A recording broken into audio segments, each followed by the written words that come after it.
So network devices are the hardware and the electronic components required by a computer or a network to function properly among different computers. There are various network devices which are being used every day. Let's start with the network interface card and the Wi-Fi card. So a network interface card, shortly known as NICs, are present in every workstation and server in a network. It helps the computers to establish important connections among themselves. Every workstation that has a NIC has a unique number identifying it. This number is called a node address. As how the workstation has the node address, each NIC chip has its own unique identification, which are known as MAC address. This is a six-digit code. It has a format to it where the first three are the characters, the ID given to the manufacturer itself, and the next three are the card number, which are specific to every single NIC chip.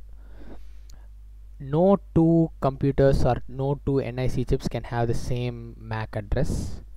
So coming to Wi-Fi cards, Wi-Fi card is an LAN adapter with a built-in wireless radio antenna, which is basically NIC, which is wireless. So it allows the user to set up their workstation without worrying about a hardline network access. They don't need like a cable. It will be very useful for most of the devices, and the most common Wi-Fi cards in use are PCI Express Wi-Fi cards, which are made to fit in the designated slots in the motherboard. Coming to hubs and switches, a hub is a hardware that is used to connect several computers. That's all a hub is. It usually broadcasts the signal sent by one computer to all the computers connected to the hub. So there are two types of hubs, which are active hubs and passive hubs.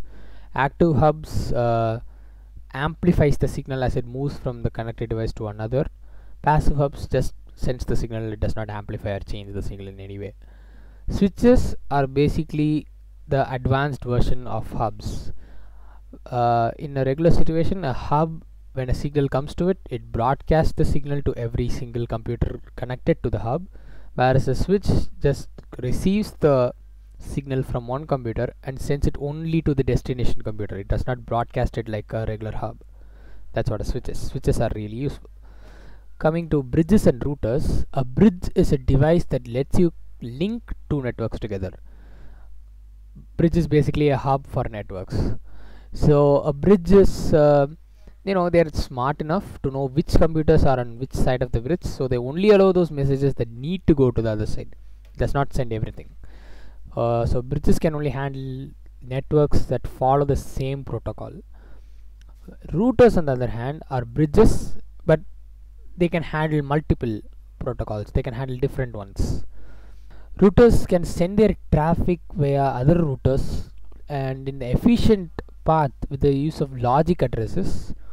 If the destination is out of bounds for a router, it can send the signal, the traffic, to another router which knows the destination computer. This can adjust its path to send the signals. These are all possible because of something known as logical addresses. Bridges usually use physical addresses. Gateways and access points. These are a few. Gateways are the devices that connects dissimilar networks which are not similar to each other.